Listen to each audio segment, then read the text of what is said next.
Good evening and welcome to the Gospel Truth. I'm Brother Alan Jackson, bringing to you spiritual songs and hymns and the power of the spoken word of God. First of all, giving thanks to God Almighty for blessing me with this another outpouring of His tender love and mercy, and that He's allowed me once again to be on this the time side of life and to have this another blessed privilege to come to you in His name by way of this television medium and to bring to you another message from His holy and divine word. And as I always do, I'd like to continue to express my appreciation and my gratitude to the production staff for their diligent service to the gospel truth. And it is my prayer that God will continue to bless each one of them with those things that He knows that they are standing in need of. And I'm praying on your behalf as participant observers. And I'm praying that God will continue to bless you and your family with all of those things that He knows that you're standing in need of as well. And then, of course, I am encouraging you to pray on my behalf because I'm also standing in need of prayer. And it's only God who can provide me with those things that I am standing in need of. I want to welcome you to the Gospel Truth Black American History Month Tribute 2019. And I certainly want to salute all of the newly elected black representatives to the U.S. Senate, the Congress, the mayors, and the judges throughout our land, but especially the black American females. And we know that when we as a people make elected political advances, that we do so on the backs of those black American trailblazers who paved the way for our current victories. So tonight, I want to present a black American female who blazed the trail. So tonight, I'm presenting to you Mrs. Fannie Lou Hamer. By the time I was 10 or 12, I just wished to God I was white, because they had food to eat, they didn't work, they had money, they had nice homes, and we would nearly freeze. We never did have food. We worked all the time and didn't have nothing. We all lived on DeMarlo's plantation, and Fannie Lou worked on the DeMarlo's plantation. She worked there like 18 years. The persons who worked on the plantations, the sharecroppers, could not leave on his or her free will. I call it neo-slavery because it was, in fact, slavery. Miss Hamer, she was 44 years old and had never lived any place but on a plantation. And so she wanted to go. I mean, they were hostages, really.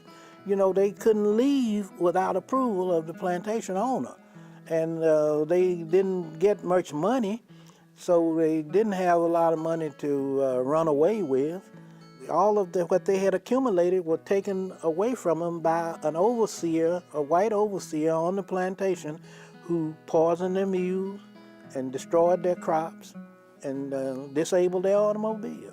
But Miss Hamer, she was a very determined person, and she had been trying all her life to get away from the plantation.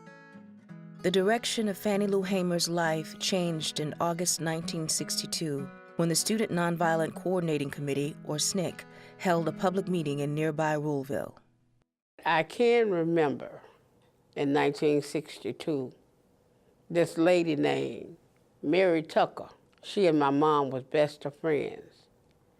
And she told my mom that they was having a mass meeting at William Chapel Church. And she asked my mom, did she want to come? They talked about, how it was our right that we could register and vote. And they was talking about we could vote out people that we didn't want in office. I'd never heard until 1962 that black people could register and vote. And you can understand why. You got 70% of the population of the whole county black, and then you got nothing but white people in office. So then they asked who would go down on Friday, which was the 31st, to try and register. So I went down. I was one of the persons that said I would go. And people were really nervous about this trip. to try and register to vote, a hostile act directed at white supremacy. I was on the bus, and everybody on there was afraid, even myself. White men in trucks were driving by, waving guns and yelling, obscenities at us. And so these people on the bus were kind of upset, and Fannie Lou Hamer started to sing. This little light of mine, I'm gonna let it shine. She began to sing, This Little Light, and people calmed down and were ready to face whatever they had to face. This little light of mine. And just with the power of her voice, it was clear that she was easing the fear. Let it shine. Well, it didn't take long for the registrar and other people to shut down the circuit clerk's office where you went to register to vote. And so now people had to go back home. When they was on their way back home, they got stopped by the highway patrol. And the reason they got stopped, the highway patrol told them that the bus was too yellow. You riding a school bus, what other color's gonna be? Before she made it home, quite naturally, the registrar called DeMarlo and letting him know that Fannie Lou was down there trying to register to vote. And the landowner drove up. He said, you will have to go down and withdraw your registration or you will have to leave this place. And I didn't call myself saying nothing smart, but I couldn't understand it, and I answered in the only way I could and told him that I didn't go down there to register for him. I went down there to register for myself. And he said that, you'll have to go. And so he pulled away, and she went back into the house, and after she and her family met, had a little meeting to decide what they were going to do. She would leave her husband and her 2 daughters on the plantation, and that she would leave so that they could bring in the crop so that they wouldn't owe the plantation owner any money. Daddy took Mama to Miss Mary Tucker's house. On the 10th of September of 1962, my daddy felt some kind of way that Mama wasn't safe there. So we all got together, packed up some clothes, and he got my mom and took her to Sumner, Mississippi. Mr. Hamer's premonition was accurate. That very night, the Tucker house was attacked. The 10th of September is when they shot in that house 16 times, to kill me. On the bus trip to register to vote, Mrs. Hamer had caught the eye of civil rights organizers who then wanted her to attend a SNCC conference in Nashville. Bob Moses called me and told me to go and find a lady who did the singing on the bus. I found her up in Tallahatchie County in a little plantation shack. And I walk into the room. There's this wing-back chair with the back to the door, and pot-belly stove, coal burning red. And I said, Bob Moses sent me to get Fannie Lou Hamer. And she stood up and said, I'm Fannie Lou Hamer. I mean, ready to go. I mean, didn't know if I was a kidnapper or what. Never thought about that. She left with him, and that woman been traveling ever since. Mrs. Hamer's presence at the 1962 SNCC conference in Nashville, where you could see for the first time, a local person from Mississippi reflecting exactly what you wanted to find in the rural South. It becomes clear we're dealing with somebody different. This is no submissive, docile, servile sharecropper. This is a woman of considerable strength. When she stepped forward, I don't think anyone in SNCC realized how strong she was, and she may not have realized how strong she was. And so Fannie Lou Hamer was just what we had been looking for, because she didn't wait around. I mean, she just got right to work continuously. We canvassing communities and encouraging people to go to the courthouse. She said, because voting is your voice, you know, to decide on who you want to represent you or who you want to be your president. On June 9th, 1963, Fannie Lou Hamer was returning by bus from a voter registration conference in South Carolina. They stopped and went on to Mississippi. And some of them wanted to use the bathroom, some of them wanted to get food. But at the time, she was still on the bus. And when she did decide, she seen them running out of the place. And she stepped off to see what was going on. And somebody told her to get back on the bus. But this highway patrolman hollered at somebody else, told, get that one there, which was my mom. And they took him to jail. And I was beaten in jail till my body was just hard as metal. I'm suffering now with a blood clot in the artery to the left eye and a permanent kidney injury on the right side. From the time that I began working, I never had a mind to stop. But after that happened to me in Winona, then I knew that it wouldn't be anything would stop me other than death. In 1964, as a founder of the new Mississippi Freedom Democratic Party, Fannie Lou Hamer ran for Congress. Walked into the Secretary of State's office, and this white lady said, what you niggas want? Said, we looked at her, and then Miss Hamer said, well, I want to run for Congress. And so she's surprised. She looked at us, and then she go back in there, and she says, hey, y'all. So there's two niggas out here say they want to run for Congress. 10, 15 eyes are now on us, you know. And so we're started standing there.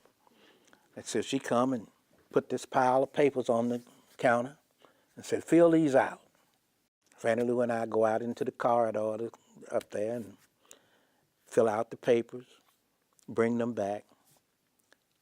She says, okay, this is okay, but you need a cashier check, $500 made out to the Democratic Party Executive Committee. So we go out into the corridor to the phone booth, call the COFO office in here, and tell them that we need $500. They said, don't move, stay there. Somebody will be there with the money. Okay. Sit around a while, then a guy shows up with the check. We take the check into the office, give it to the lady, and start to leave. She said, hold it. So there's one more step. Said at the time the candidate qualifies, the campaign manager has to sign these papers, and she said this is the last day to qualify. It's 4 o'clock. We're going to shut this down at 4:30. And if you don't get this all in today, you're out of luck. You won't be able to run. Fannie Lou Hamer looked at me and she said, Mac, go in there and put your name on them papers and let's go home. I said, oh, Miss Hamer, come on now. You know, I don't know nothing in the world about being a campaign manager. She said, Mac, you know as much about being a campaign manager as I know about running for Congress. Put your name on the papers and let's go home. In August 1964, Mrs. Hamer was a member of the Mississippi Freedom Democratic Party's delegation to the Democratic National Convention in Atlantic City. Everybody knew that the state of Mississippi discriminated against black people, denied black people the right to vote. Everybody in the Democratic Party knew that the Democratic Party of Mississippi was an all-white and white supremacist party. They weren't even loyal to the Democratic Party. They came to the Democratic Party's conventions supporting Barry Goldwater. the Republican. And they weren't registering really any black folks, really, because we were carrying hundreds of people. We carried over 1,000 people down there to make that application to register to vote. The right to vote was our whole reason for this, but we had to now, since we wasn't getting any place in Mississippi, we needed to now make the National Democratic Party put pressure on the local delegation to be Democratic. Our challenge before the Credentials Committee was to try to deny the credentials to the regular Democratic Party. Mrs. Hamer spoke before the Credentials Committee in 1964 in Atlantic City to let the Credentials Committee know that the integrated delegation should be seated as opposed to the old white guard. Mrs. Hamer was chosen to speak because of the fire that was in her spirit, because of her articulation, and really because of her eyes. It wasn't too long before 3 white men came to my cell. One of these men was a state highway patrolman. And he said, "We're going to make you wish you was dead." When you looked into Mrs. Hamer's eyes, you knew she meant business. You knew that she had been through a lot, and just her very presence commanded respect. I was carried out of that cell into another cell where they had 2 Negro prisoners. The state highway patrolman ordered the first Negro to take the blackjack.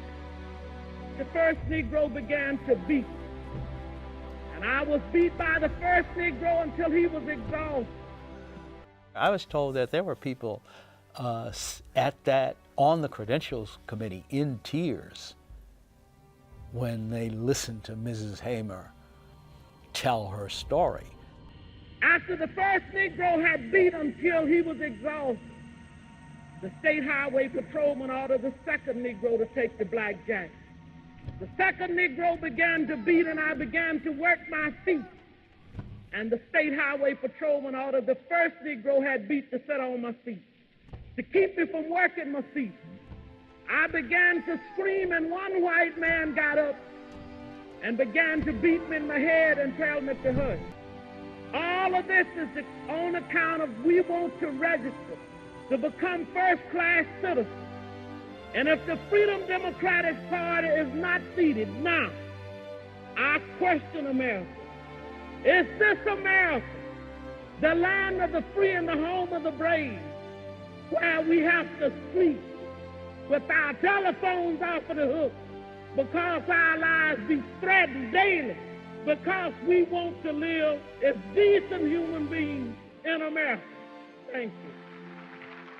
We thought we had the case won. We thought that we had come here and we were going to get the National Democratic Party to say, okay.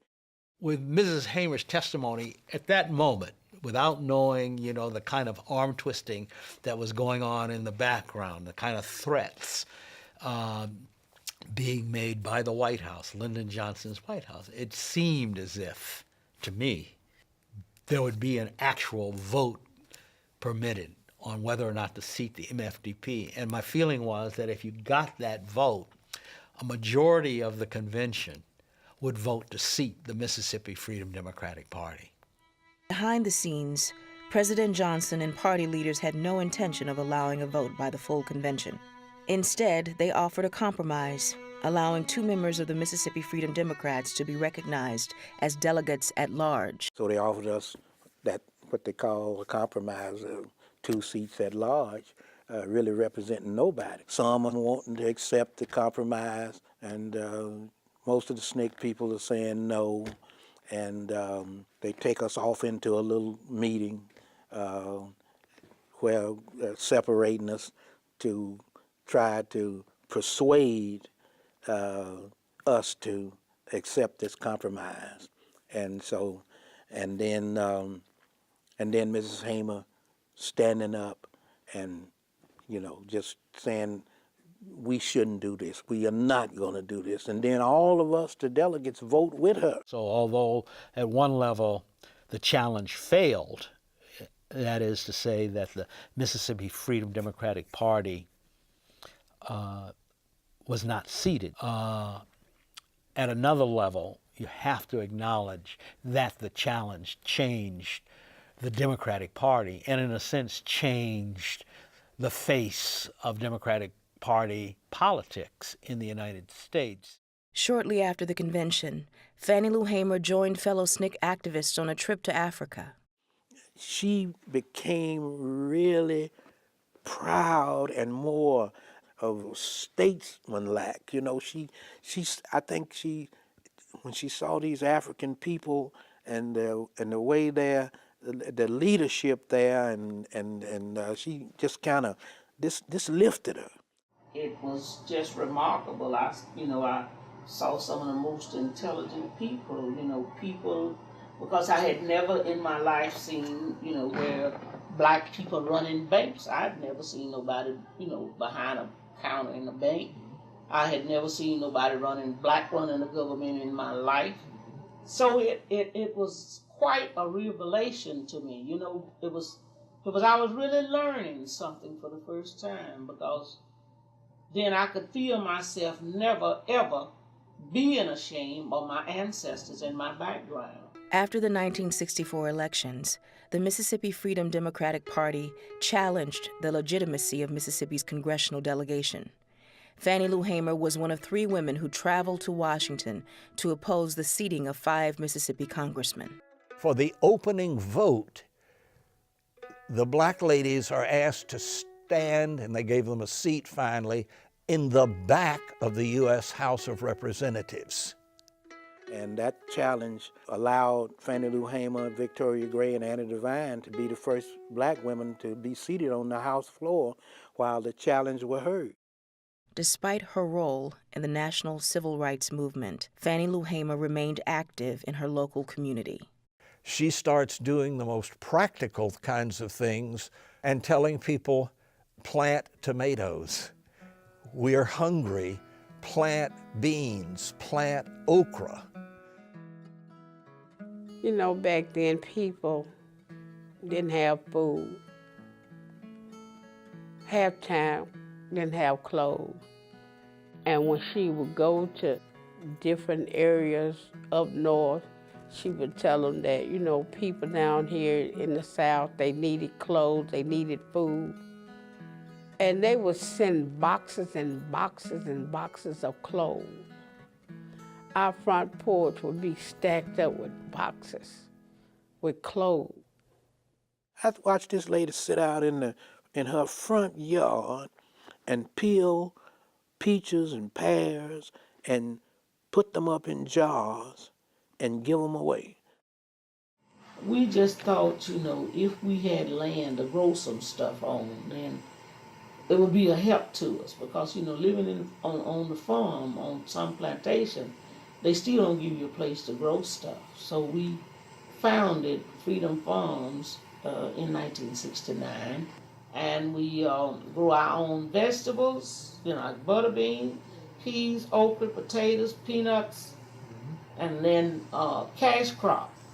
The plan of the thing is that it can grow to produce enough that people just won't know what hunger is. She had a component of that Freedom Farm called a pig bank, where she was able, through the National Council of Negro Women, to accumulate some pigs. If a family came in and they were willing to take a piglet and raise this piglet, and then when this piglet got grown and had pigs, they would bring a piglet back to the bank to replenish the bank so that she could give more people. Mrs. Hamer looked out for Ruleville, for Sunflower County, and she shared whatever earnings she received so often with people in the community. She would buy lots so their house could be built on that lot. She believed that a family ought to have a house, they ought to have education, and they ought to have food and a job. I couldn't just afford to sit down and not do nothing. And I know something out there is happening, you know, and I know I can say something and say, you know, this is not right, and I'm gonna get out here and we're gonna do something about it. Indigenous leadership, you know, part of them. And you think about a person running for Congress sitting out in the yard shelling peas. She was able to encourage us to keep on moving. She was able to inspire and encourage us from her own physical pain. And she will go down in history as one of the greatest folk leaders that this country has ever produced. She was an awesome person. Whether she was cooking, whether she was singing, or whether she was trying to get somebody to go to the polls and register. But whatever she did her part. And I say this, she was an awesome woman. I loved her. I still love her. I miss her. Can't get no better than that. Fannie Lou Hamer died on March 14, 1977. She was 59 years old. Her good friend Charles McLaurin arranged for her burial on land she owned. The reason she's buried where she's buried is that a few days before she passed away, and I went to visit her, and she said, Mac, promise me I will not be buried on a plantation. I've been on a plantation all my life, and I don't want to be buried. We have a commitment to keep her legacy alive. The statue was one way that she'd always be standing tall in the Delta. We set it up as high as it's setting so that people who come to the statue will be looking up at her. This little light of mine, I'm gonna let it shine. Oh, this little light of mine, I'm gonna let it shine. This little light of mine, I'm gonna let it shine, let it shine, let it shine, let it shine.